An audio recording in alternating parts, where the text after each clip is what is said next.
Askreddit, what is your most disturbing, scary, or creepy real story? Serious. A few years ago, I was walking through the woods off the beaten track a bit and I smelled this really overpowering sweet smell. Being nosy, I pulled back the undergrowth to have a look and found a dead body. The guy had clearly been there a while and wasn't looking great, all swollen and green and black with various runny bits. The local wildlife had also been dining well for a few days. I called the police, who told me to wait with the body until they arrived. Being in the middle of nowhere, it took a while for them to arrive, and it got dark, and I just sat there in the dark with him for a long time. It turned out he had committed suicide. For a long time afterwards I had dreams about him, and he would talk to me, and not nice things. Mainly about how he was angry I had disturbed his resting place and he wanted me to kill myself. Probably just my imagination, but all pretty disturbing at the time. He still turns up in my dreams from time to time, and no doubt will be tonight after typing this. About 2 years ago, I was driving home from a family reunion pretty late at night, and the drive was about 2 hours. I didn't stay the night because I had to be back for work the following day. Most of the drive was on roads with dense bushes and trees on either side, the real creepy ones you see a lot in movies. Anyway, I had been driving for about 45 minutes, and I was starting to get really tired. Do you know how sometimes you just suddenly become really tired, out of nowhere? Well, yeah, that happened to me. I knew I wasn't going to last, but I didn't come across any place where I felt I could park and safely sleep. Anyway, after it became clear to me that I wasn't going to find a place to pull up, and my tiredness wasn't going away, I did something very questionable. I pulled over to the side of the road onto the grass, behind some bushes, to try and hide my car from anybody else who was going to come past. The roads weren't empty, I came across another car every few minutes or so. I made a mental note that the time was 11:22 and then fell asleep. Sometime later I was awoken by a scratching sound. I looked at the clock, 11:50. The sound stopped after a few seconds, and because I was still extremely tired, I didn't bother looking around and simply went back to sleep. I was later awoken by the same sound, and it was now 12:40. This time it really freaked me out because the sound didn't stop. The thought ran across my mind that it was just an animal inspecting the car, but why would it return almost an hour after it had left the previous time? I looked in my rearview mirror and just managed to catch a glimpse of something running away into the forest. Now, at the time, I thought it was the damn hook killer, you know, the one that scratched that couple's car and then slaughtered the guy when he got out to investigate. I thought to myself, so I got the hell out of there. There was a bend no more than 100 yards up the road, and as I came around it, there was a car, parked off to the side of the road with the driver's side door opened. I slowed down just to look to see if anyone was in there. There wasn't. Then I looked in my rear view mirror. I didn't see anything, and all of a sudden, this guy comes sprinting around the corner. He starts screaming at me, shouting stuff like, "Hey! Hey, you! Get out of your car! Now!" I noped there and sped off. I never saw the guy again. Moral of the story? Don't sleep on the side of a deserted road. A few summers ago, I went for a bike ride around midnight with a friend. We went our separate ways at the end of the evening and I had about 2 blocks to ride back by myself. Because of construction, I had to ride on the sidewalk, but the streets were dead. It wasn't a problem until right where I was about to turn left onto my street. There was this man walking by himself, maybe 40s, a little scruffy but not homeless.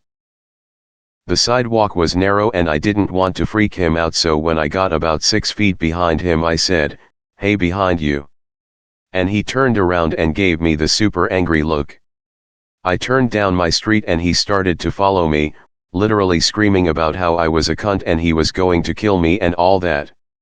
I live right off the corner and I didn't want him to figure that out, so I decided to do another loop around the block. That's not the scary part.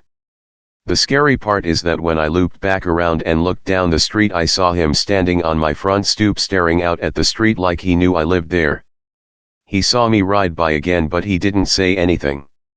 I ended up going back to my friends, but my bike got stolen from the alleyway by the house 2 days later. Edit: the guy in question was definitely not actually homeless. We have a large population of mentally ill in that area, unfortunately, downtown of a medium-sized city, so if I didn't think the sidewalk was too narrow to pass otherwise, I wouldn't have disturbed him. Half the scary part was that he looked pretty much completely normal for my area. That being said, I ended up texting my mom and she made the decision not to notify law enforcement until my bike was stolen.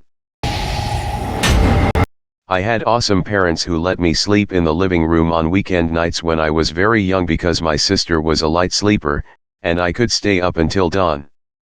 But of course, I always end up sleeping on the couch because Nick at night made me try. So, one night I woke up to a prickly feeling. Like an instinct. Just bolted into a sitting position and stared out the front window. We lived in rural Georgia, so you can imagine the magnitude of trees. In perfect light cast from the moon, I see a silhouette of someone in this tree. The family dog dashes to the window and is snarling into the glass. Terrified, I run into my parents' room and try to explain to my parents that there is a strange person outside. Dad grabs something defensive and darts outside with the dogs to beat the wax off the hothead. I tremble in Mama's arms until Dad comes home and says he saw no one and to go to bed. I decide to sleep in my regular bedroom. I fill in my sister as to what happened. Dad is making regular rounds in the house with a cup of coffee. We're all still and I finally think I can sleep. Nope. I notice the man outside my window. From what I can see in the moonlight, he gives me a shush signal and runs away. Just turns around to run a straight line away. I swear I couldn't stop crying for what felt like hours. My house sits farther back in the lot than most other houses. It is a strange layout as well. The sidewalk runs the length of the living room and ends at the front porch, which lets into the living room. Large windows that do not open allow great light to get into the living room, but at the cost of no privacy. The rest of my family was on vacation and having the house to myself, I decided I would get smashed. Well, I pass out on the couch in the living room at about 9, when I realized I was too scared to walk back to my room. The couch is right underneath these big windows. I woke up suddenly, not knowing why. I had a severe case of chills, and I could not figure out why. Then the banging started. It came from right above me. I did not move, but I opened my eyes and looked up at the window. Someone was standing there, pounding on the glass. Without moving, I looked at the cable box. It was around 3 in the morning. The banging continues. Then it stopped suddenly, but I still did not move. Suddenly it commences again, coming from 2 different directions now. Someone is banging on the window, and another person is banging on the front door. They kept doing it and would not go away. Finally, after about 40 minutes they quit. It was the most terrifying event I can recall at the moment. It made me a nervous wreck after that. I called a friend the next day to see if he would come over and stay for the rest of the week, and his response was, "What is it for?" "So that we can both be murdered in our sleep." Thanks a lot. I was 17 and had just gotten my license. Back in high school, my friends and I had made it a mission to find abandoned houses to throw parties in. We had a few good candidates, but the mother lode was this house I would pass on my home from work. It was an undeveloped shell of a huge home with a large property in the back. I had told one of my friends about it, and one day before we went to see a movie, I took him to the house. It was about dusk in summer, so I had my headlights on. I pulled into the front of the house and we were there for like 10 seconds tops before we pulled back to go to the main road. A minute later, this big truck pulls up behind us with its high beams on and riding our ass.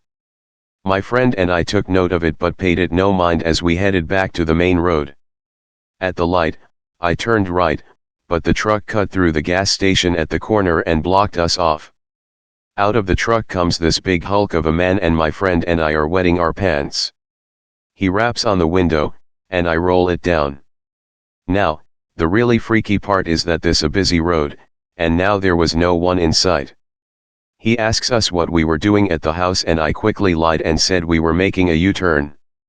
He stares at us for a few seconds, smiles, and sends us on our way. To this day, the house remains unfinished, and I'm convinced it's a drug operation of some sort. I had just gotten home from Iraq and was visiting family up in the country at my grandparents' house. On the way back to my mom's house after dinner, the check engine light flipped on and I pulled over as soon as I could to check the fluids and such, and I was crazy low on oil.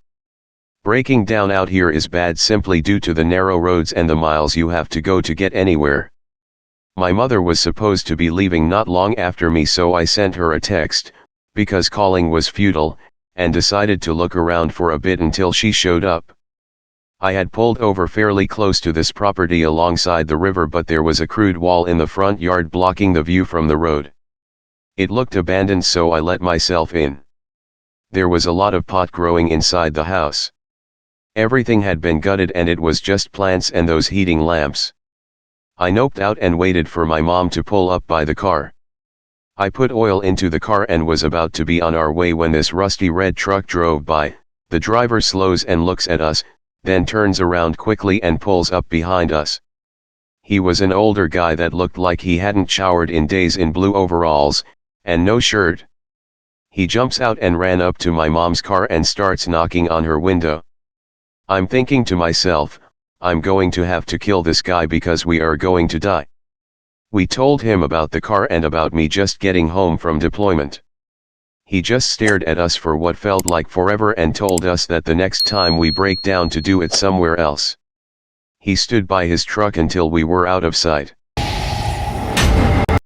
When I was about 10, all of my cousins and siblings were over, about 10 of us there, and the parents and grandparents were out for an adult dinner. So, it was just the kids sitting around watching a few movies when all of a sudden the house shook and there was a large flash coming from the backyard. It felt as if a bomb dropped. We all heard, felt, and saw it, and as a pack, we ran into the hallway. The eldest cousins in the group debated on calling the police but opted to call the parents.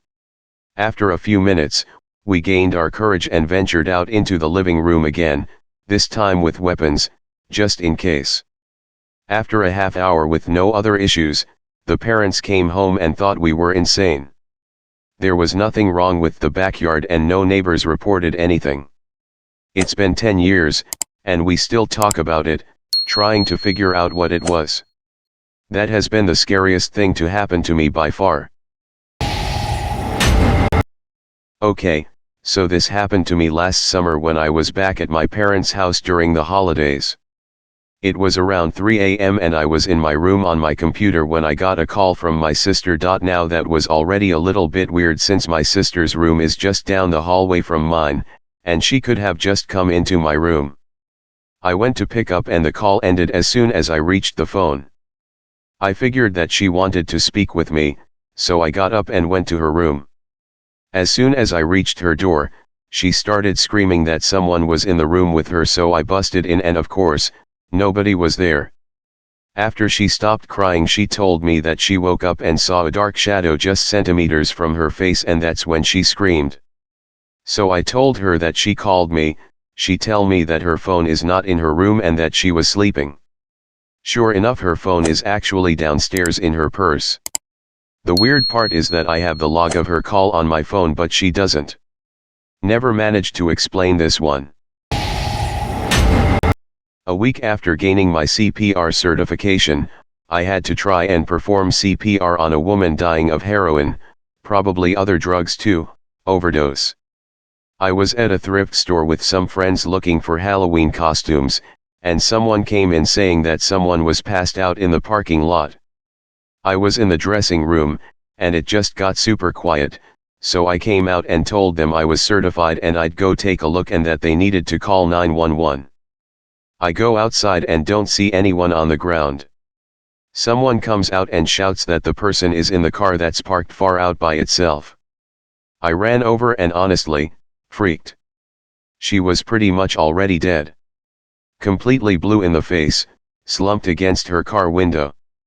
She had the red druggy rings around her eyes, but those were blue too because she was so oxygen deprived. We opened the door and I'll never forget that when we turned her head to see if she still had a pulse, she had tears running down her face. We pulled her out of the car, put her on the ground, and took her pulse again because the first person to do it wasn't sure. We started CPR and the ambulance arrived about a minute after. They got her strapped up and in and continued CPR. They had another ambulance come and those EMTs got out and there were literally like 6 of them surrounding her.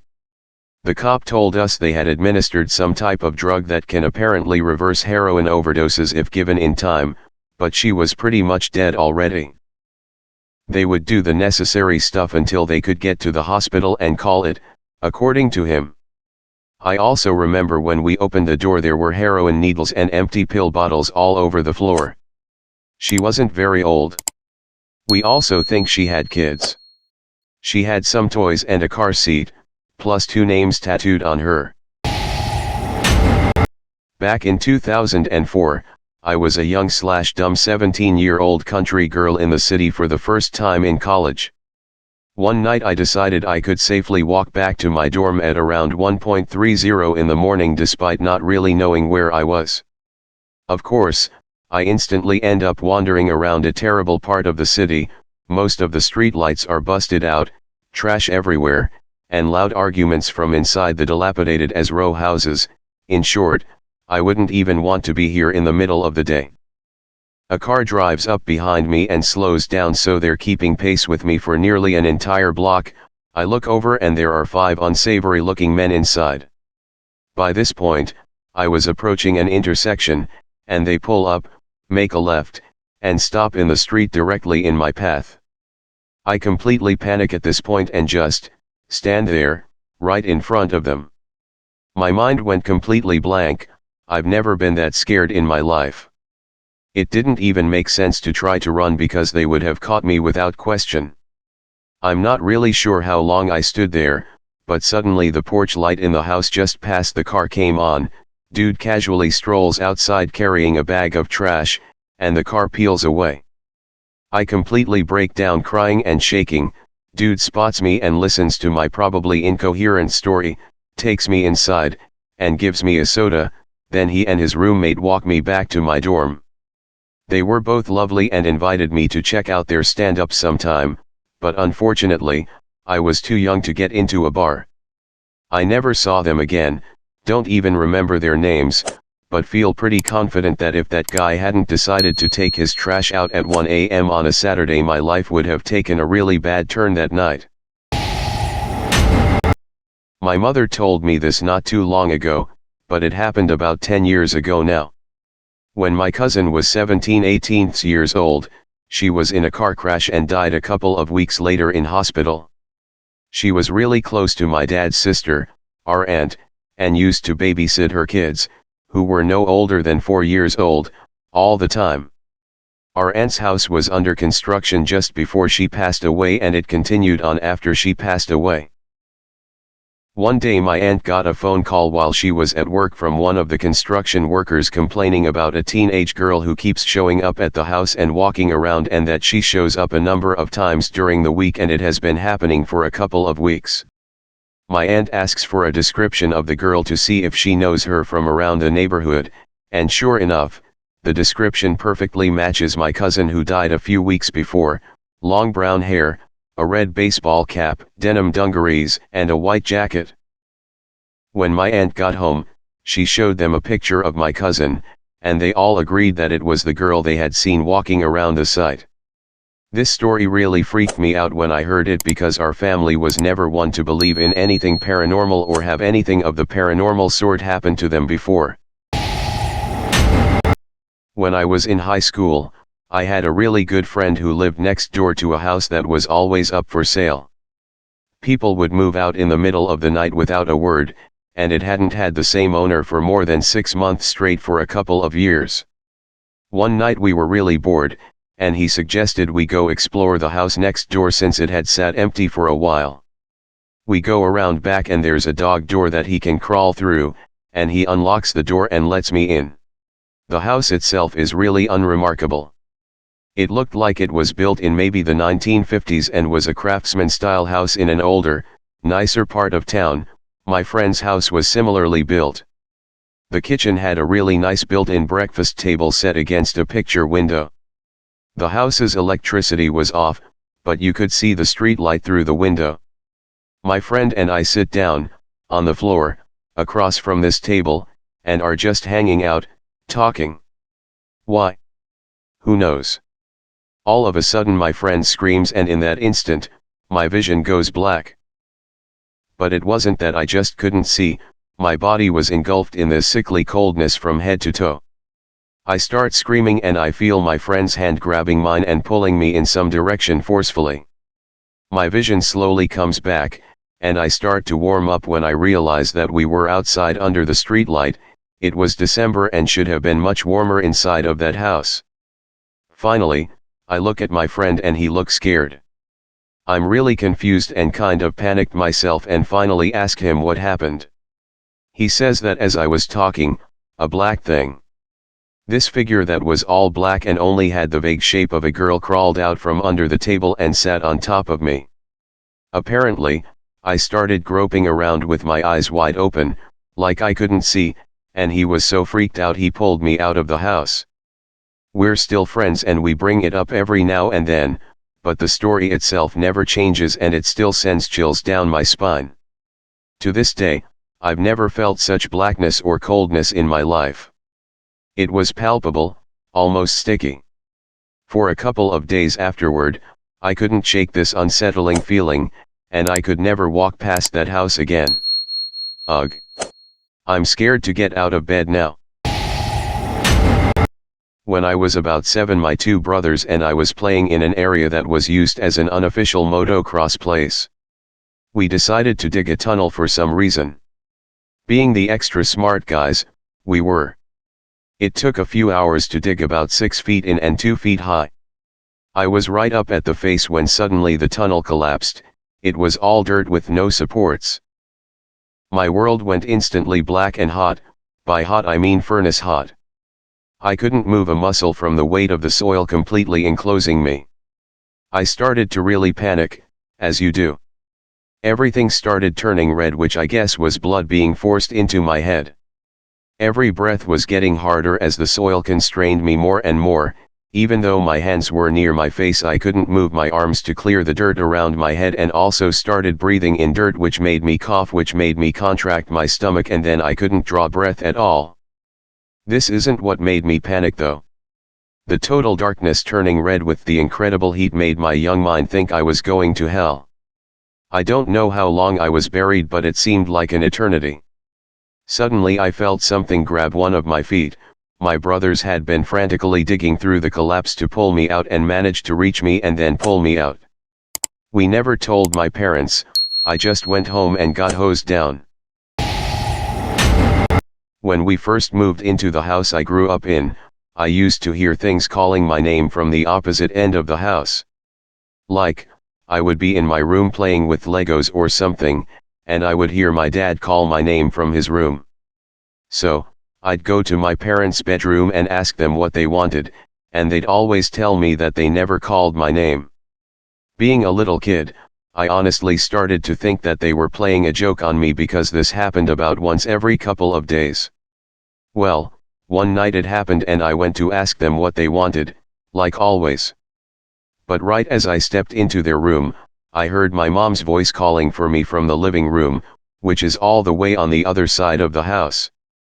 It was at that exact point that I knew no one was tricking me, because I was looking at both of my parents sitting in front of me.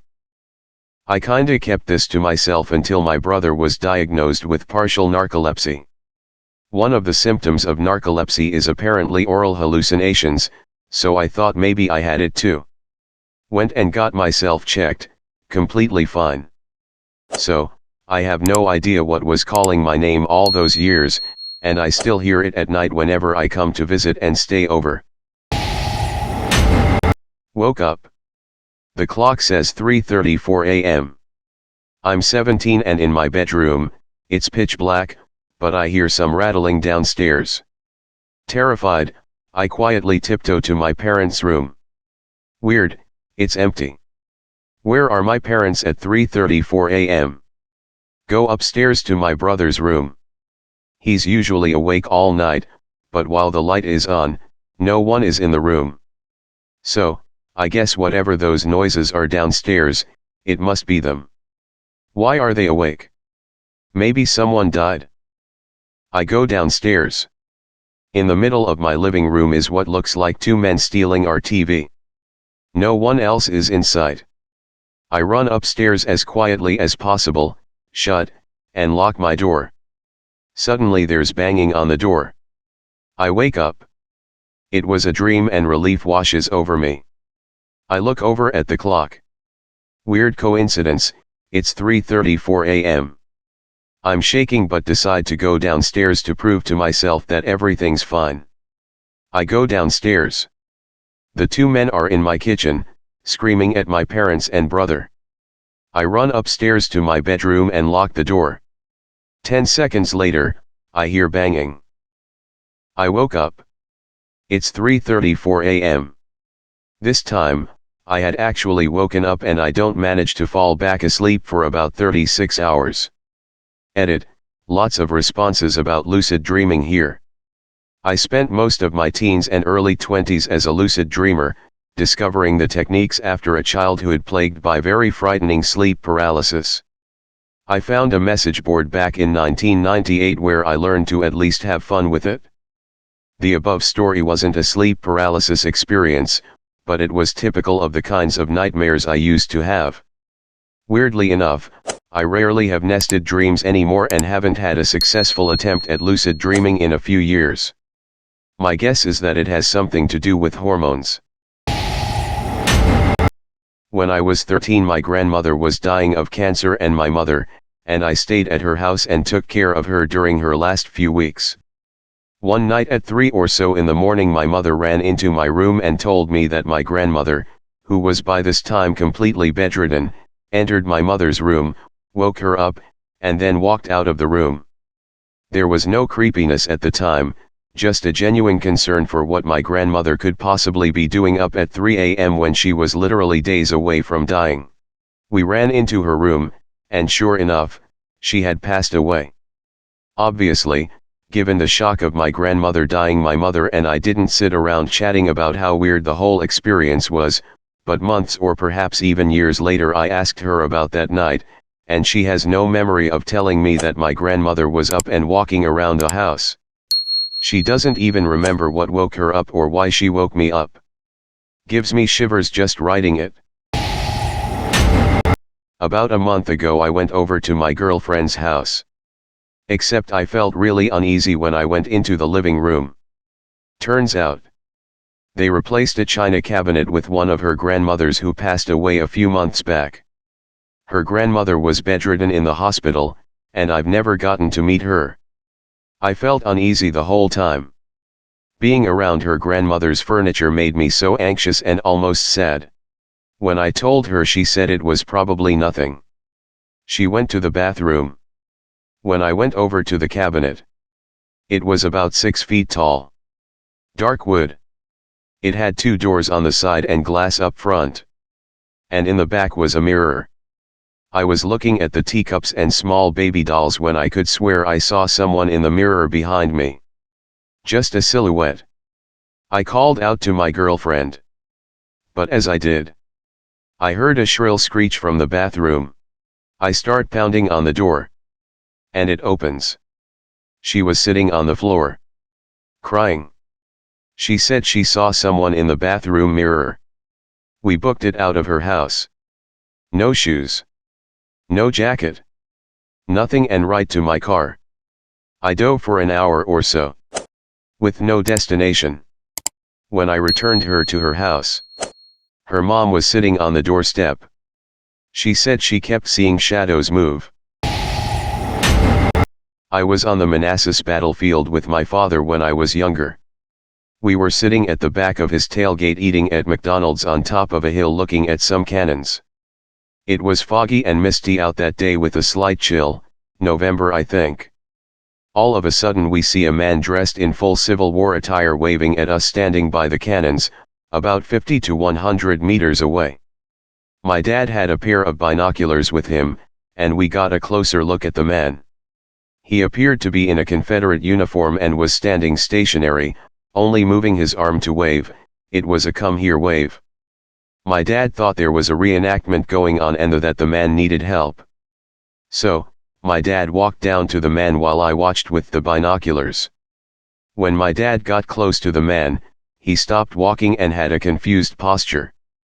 After a couple of seconds next to the man, he turns around and sprints back to me. He proceeds to throw everything in the back of the truck and we leave the battlefield in a hurry. My dad said while walking down there, the man slowly disappeared, and my dad said he got the strangest feeling in his stomach and mad chills. To this day my dad gets the chills and goosebumps telling the story. My dad saw combat in Vietnam, so he is not an easy guy to scare. From my perspective, my dad was right next to the guy and never disappeared. We don't know what we saw, but I think it was a ghost. When I was a child, I lived in an old Victorian house, and I would always hear laughing while I was trying to sleep. I was an only child with a single mother, and when I was about 5 to 6, I would wake up hearing laughter in the hallway in the middle of the night. After mentioning this to my mom, she swore it was probably just the TV being left on late. One night, I awoke hearing the laughter in my room. I went to sit up but felt like there was someone holding my shoulders down, invisible hands gripping my shoulders while I heard laughing. I screamed my little heart out. My mum ran into my room, flicking on the bedside lamp, convincing me it was just a dream until I said, "But my shoulders hurt." She lifted up my t-shirt and there were 2 adult-sized handprints on my shoulders. I honestly thought I had imagined it and that it had never happened, but the other day I mentioned it in passing to my mum and she went blanket white and said, "I don't want to remember that." Thanks for watching. Please comment, like, share and subscribe. The Internet Surfer on YouTube for more horror and scary stories.